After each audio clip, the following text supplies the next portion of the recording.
Hello and a very good morning to you. My name is George Asian and I'm delighted to be with you today. We will be talking today about speech preparation methodology.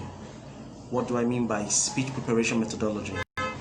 I mean we'll be talking about how to put together a speech for your next speaking engagement. How do you prepare a speech? And this subject matter is so important. Wayne Borgov once said, it takes 1 hour of preparation for each minute of presentation time. For every single minute of presentation time, it takes 1 hour of preparation. What that simply means is that it takes a whole lot goes into the preparation of a speech every time you give a speech. And I tell you, when you give in the time needed, the energy needed to put your speech together, your delivery is almost half done.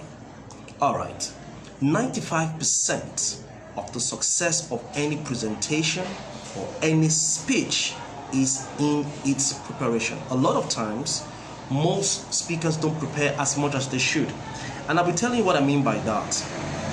You see, when is a speaker truly prepared? When can you say that you, as a trainer or as a speaker or as a facilitator, is prepared?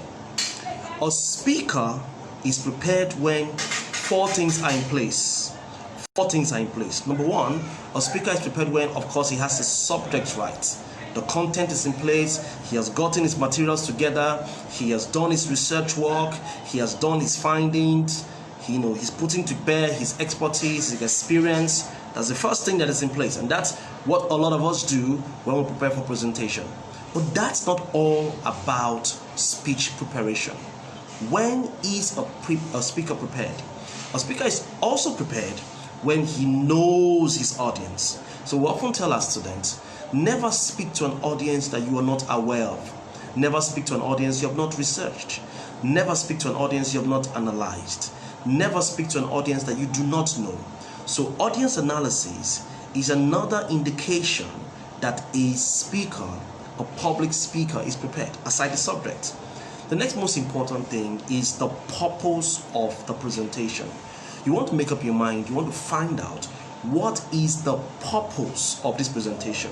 And usually there are 5 reasons we give presentations. One, we give presentations or we give speeches because we want to entertain.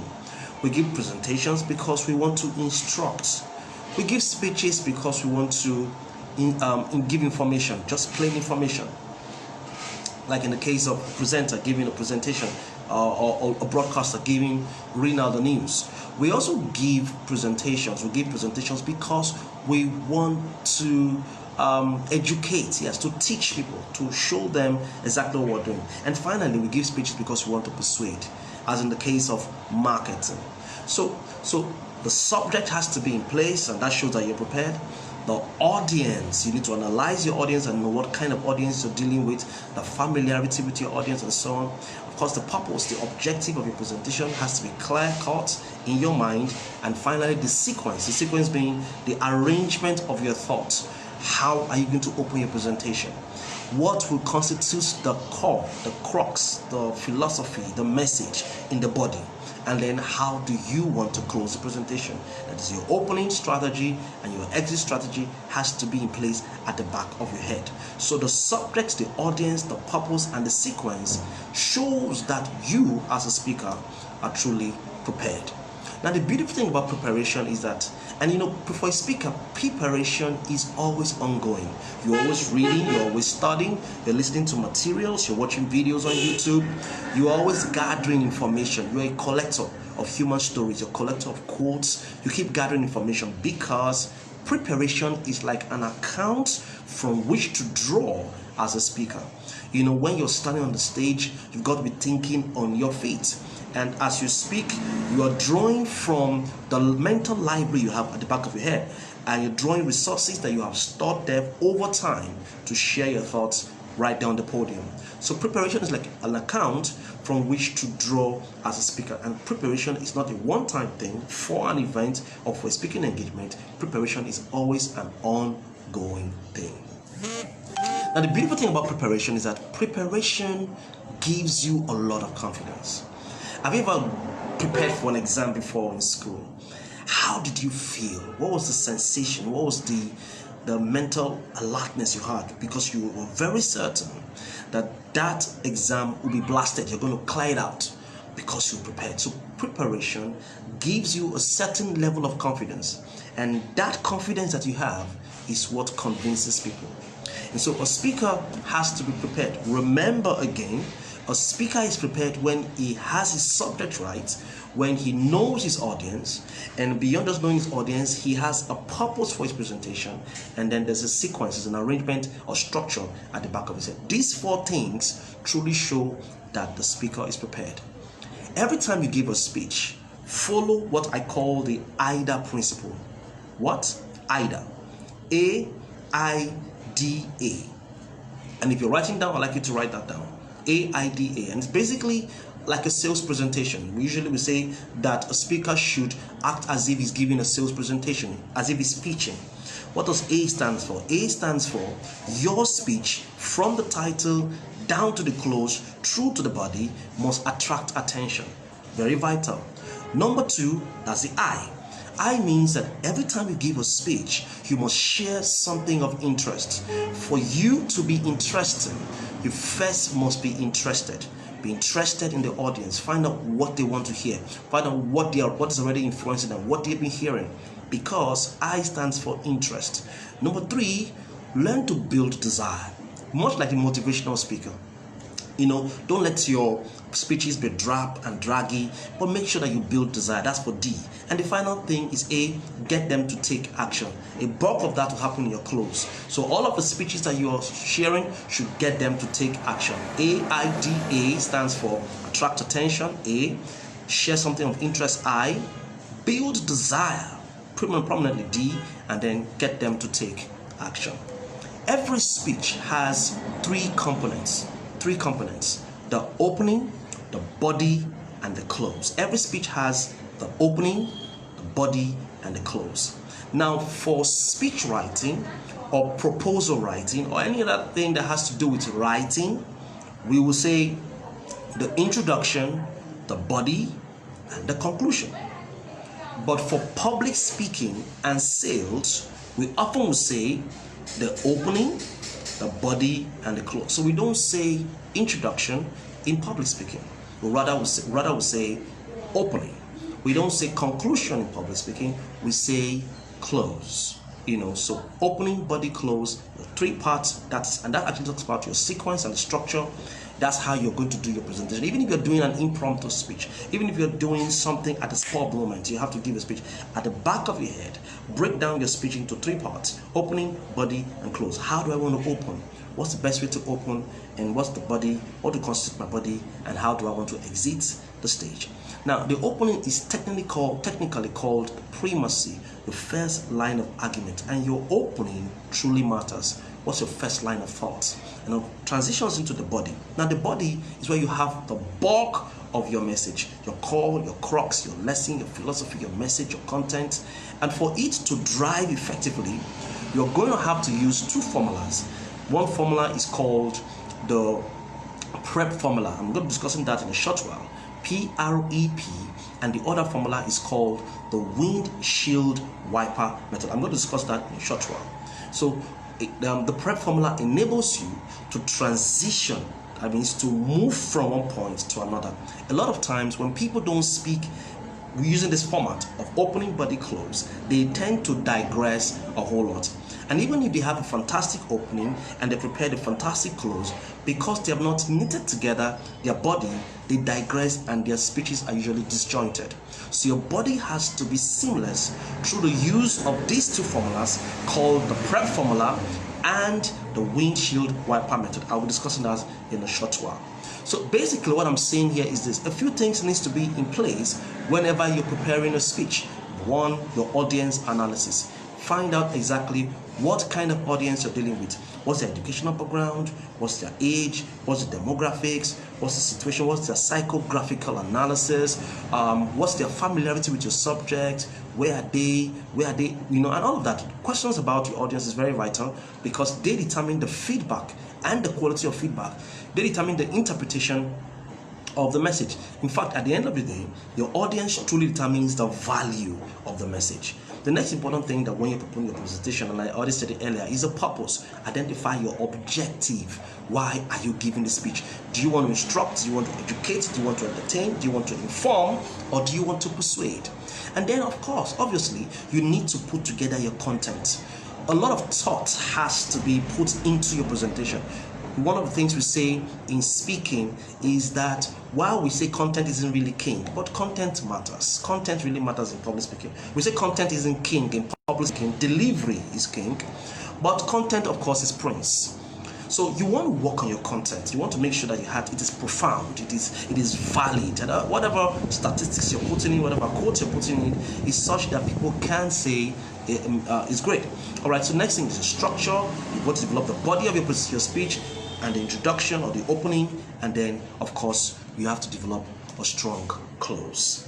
Dionysius of Halicarnassus once said, "Let thy speech be better than silence, or be silent. Let thy speech be better than silence, or be silent." And I think I agree with him. Now let me go on to talk in specific terms about speaking. Start with your audience. Like I said earlier, it's audience analysis. We often will say that audience analysis precedes audience engagement. Don't engage your audience without knowing what they are. What kind of setting, what kind of public speaking setting are you at? Is it a formal setting? Is it an informal setting? Is it a special occasion setting? What kind of public speaking setting are you at that moment? So who are they? What's their educational status or their educational level?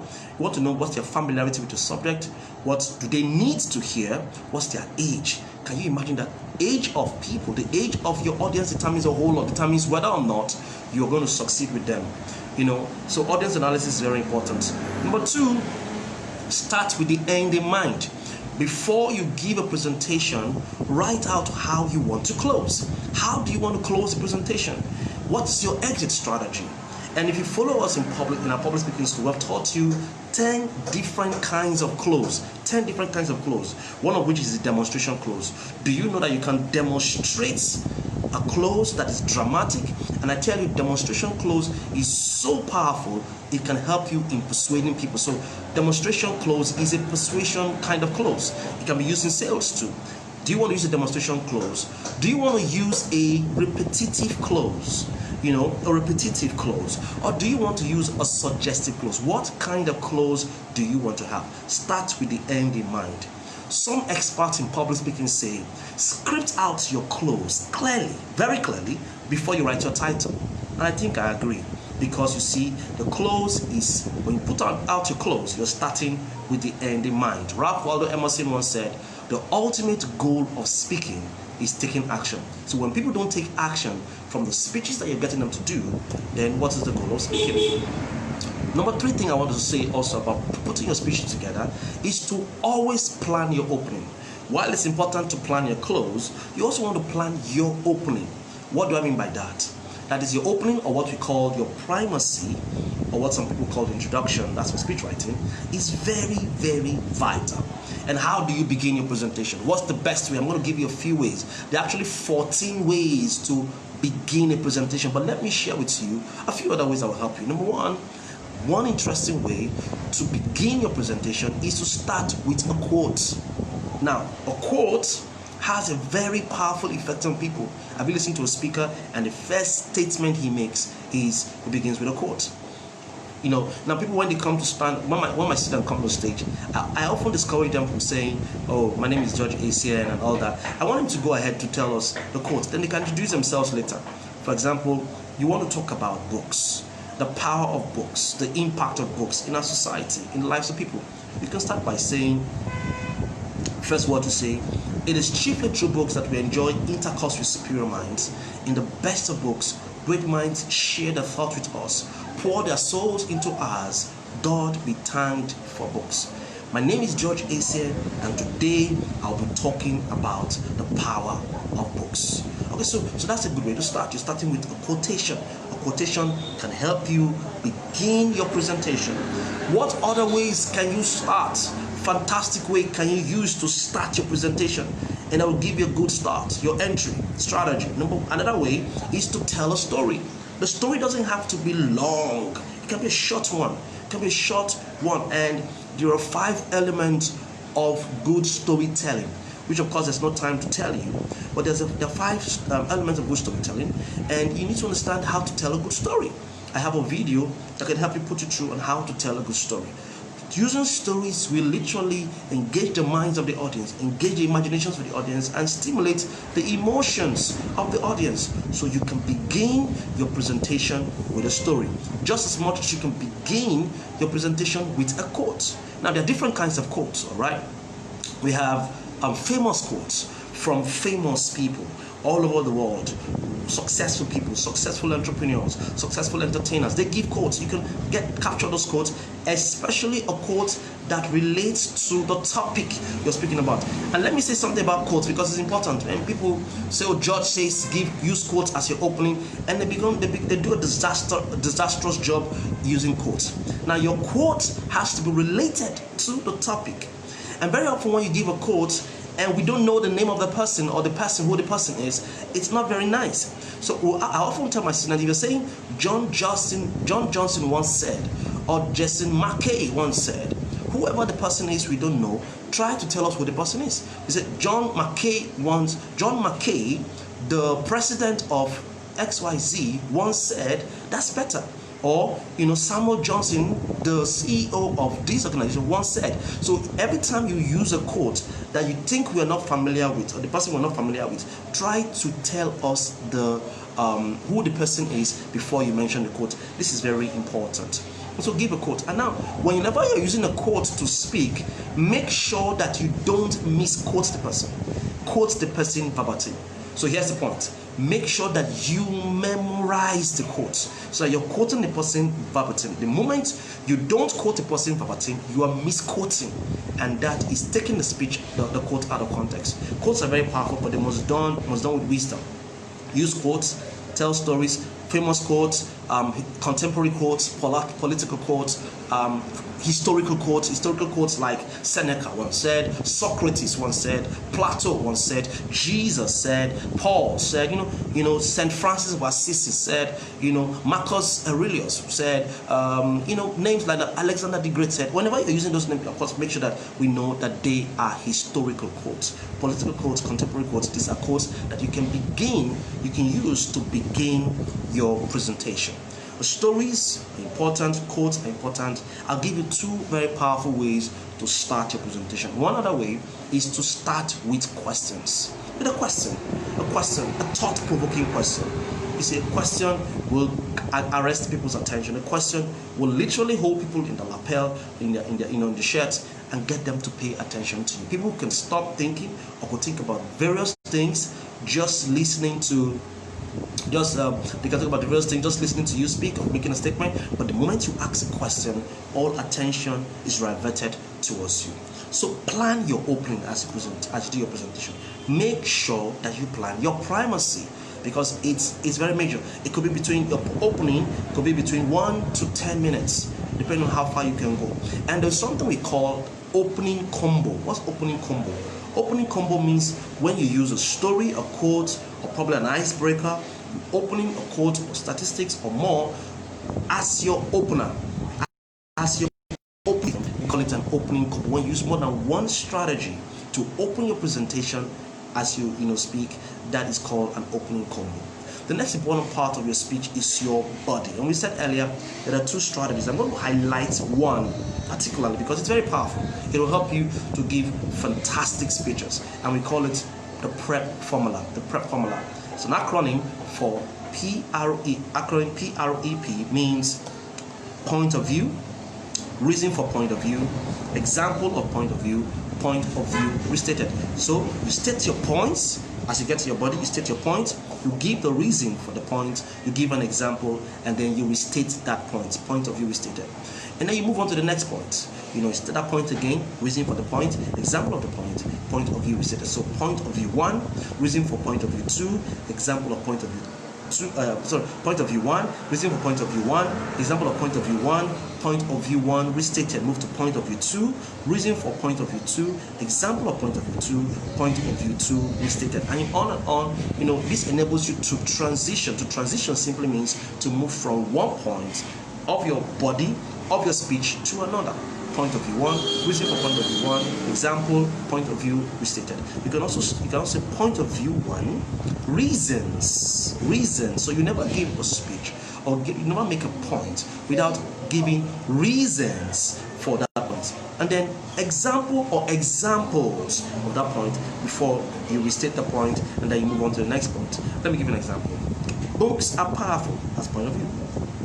The reason I say books are powerful is because Benjamin Franklin once said, if a man pours his pocket into his head, nobody can take it away from him. An investment into knowledge yields the best interest. That's the reason. The reasons are usually quotes, statistics, things that authenticate, the point. Example, a few years ago, I use examples to tell stories or illustrations that further buttresses a point before you now say, repeat a point. That's why I say point, that's also why I say books are powerful.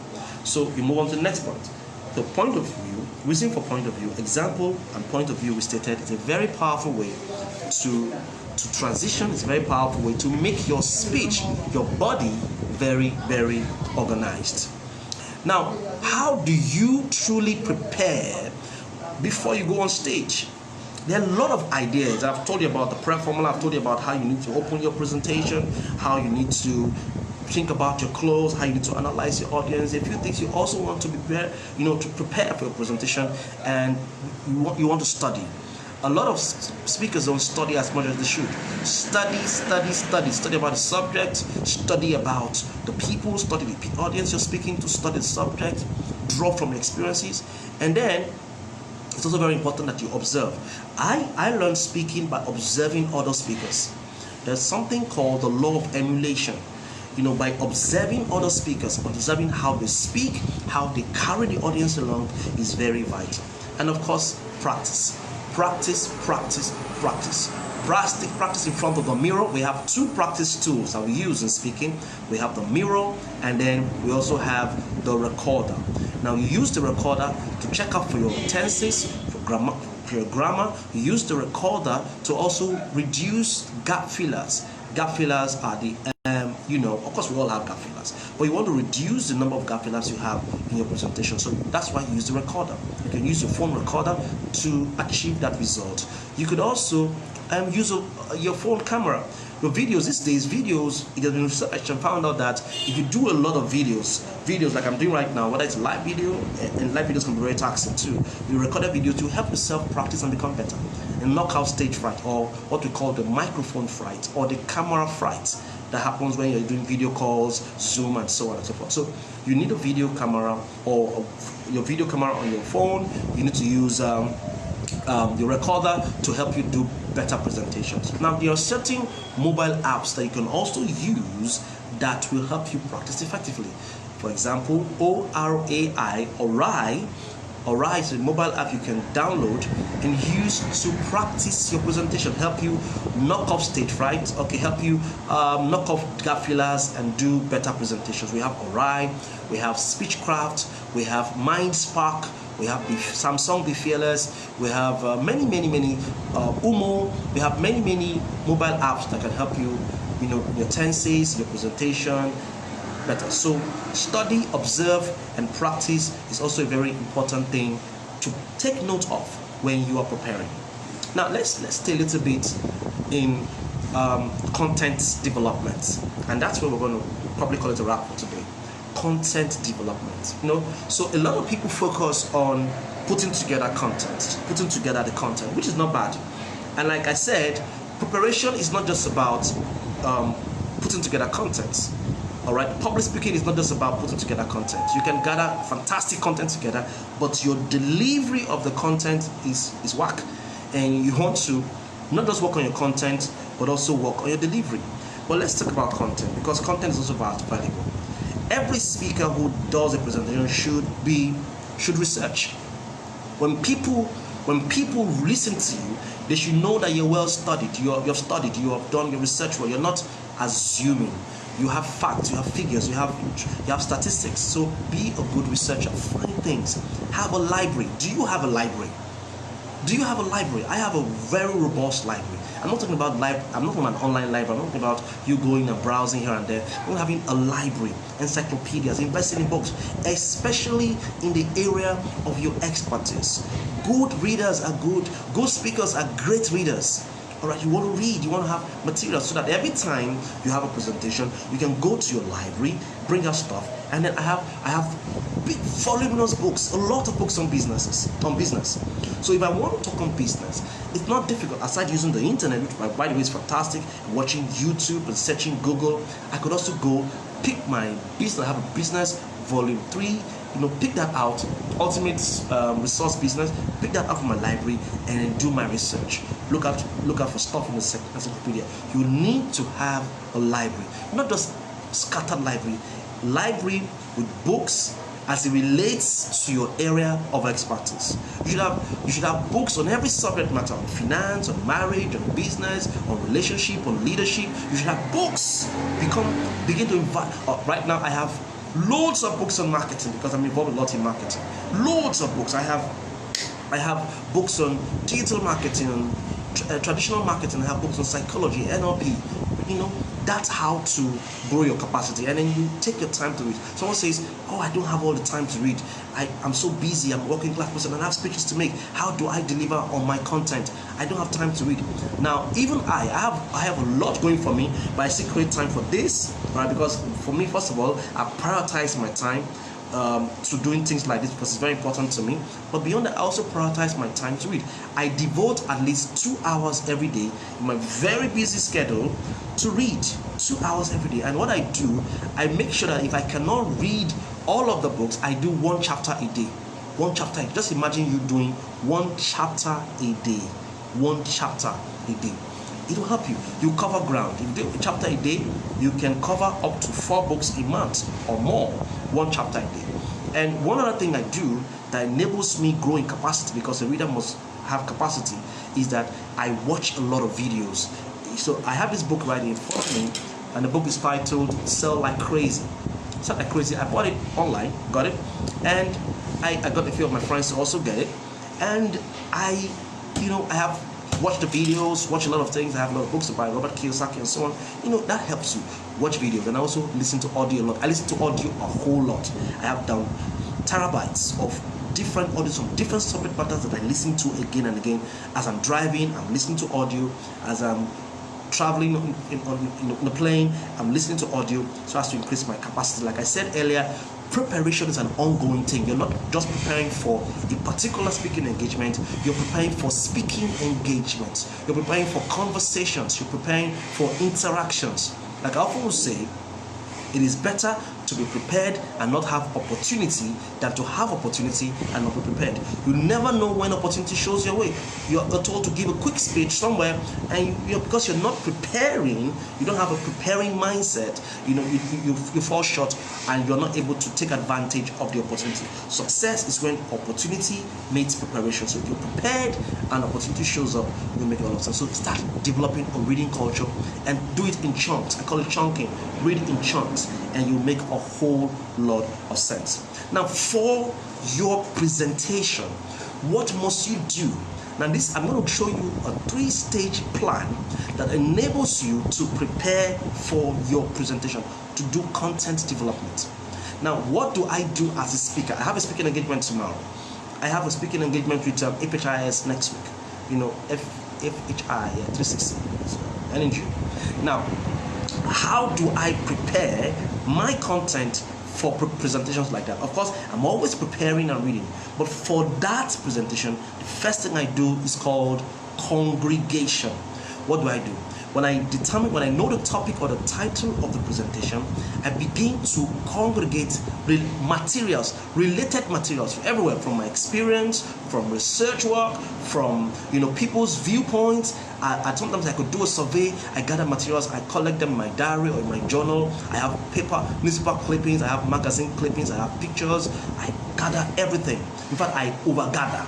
I obviously want to use all the materials, but I gather as many. In fact, my desk becomes littered with different kinds of books. The next thing I do, is very, very important, is that the second stage is aggregation. From all the materials I've gathered, from the internet, from the surveys, the research, stuff I've written down, the next thing I do is I aggregate. I call it the aggregation phase. So the first phase is the collection phase, where you gather materials on that subject matter from every source. Anyone who has said something about it, you can use Google, you can use any search engine, you can use YouTube, watch videos, download videos, get materials, go to your library, bring up materials related to that. That's why you must be an investor in books. In all of that, then you now start aggregating, means to collect related materials. Is assign congregated materials in various categories on the basis of similarity, contrast, and functionality. That's the selection phase. That's the collation phase. And now the last part, the last thing that I do that is very, very, very important, last thing I do that's very, very important is that I call it the fabrication phase. What is the fabrication phase? The fabrication phase is where I begin to look for what material will best serve as number one. I pick my number one. What material will best serve as number two? At the end of the day, I could do 5 points.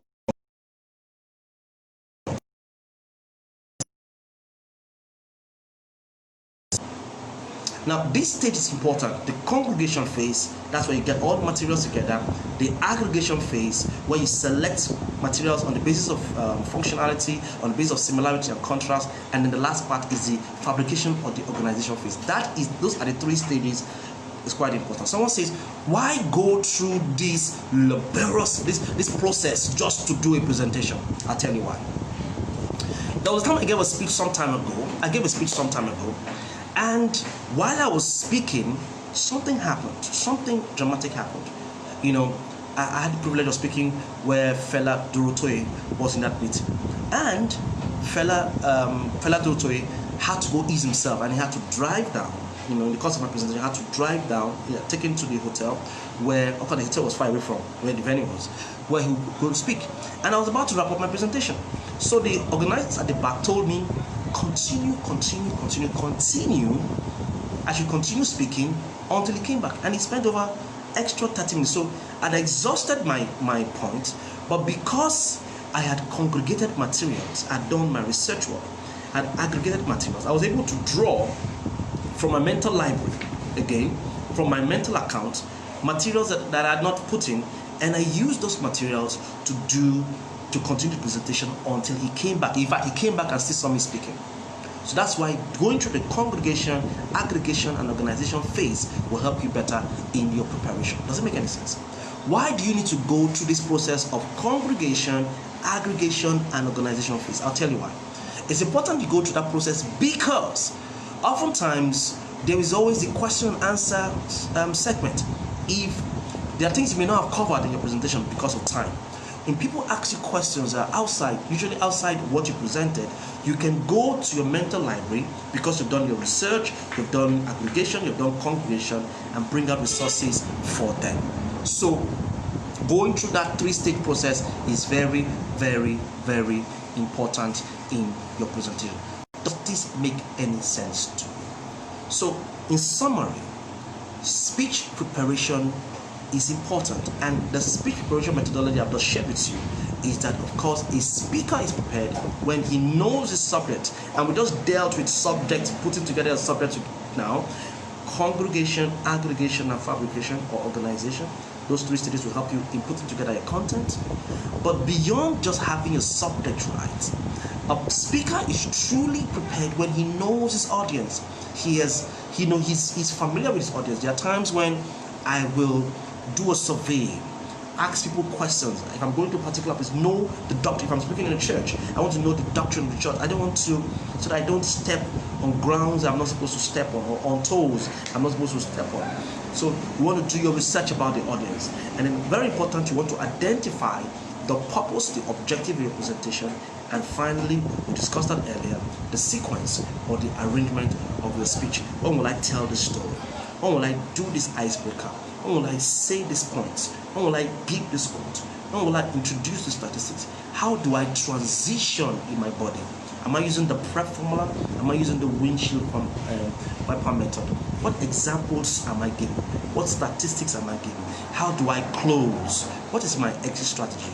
That way, you must have this at the back of your mind before you do any presentation. You must have this at the back of your mind, before you do your presentation. And of course, you must practice. Rudyard Kipling once said, I had 6 honest serving men. They taught me all I knew. Their names were where, and words, and when, and why, and how, and who. And finally, Samuel Johnson, amazing speaker, writer, said, as I call the close for today, that what we ever hope to do with ease, we must first learn to do with diligence. I thank you for your time. Comments on the topic. If you're watching this on YouTube, I'd like you to subscribe to our YouTube channel. Subscribe and then click on the notification button so that we can get new latest videos on public speaking, on how best you can be a public speaker. If you are interested in public speaking, you're going through the 18 course curriculum sequentially, then you probably want to reach out to me via my email, drgeorgeacn@gmail.com, drgeorgeacn@gmail.com, or you can send a message right there in the comment section. I'm going to respond to your message, or send me a private inbox chat, and I'll respond to you, show you what you can do quickly to become the speaker that you're supposed to be. I hope you got a lot of value. God bless you.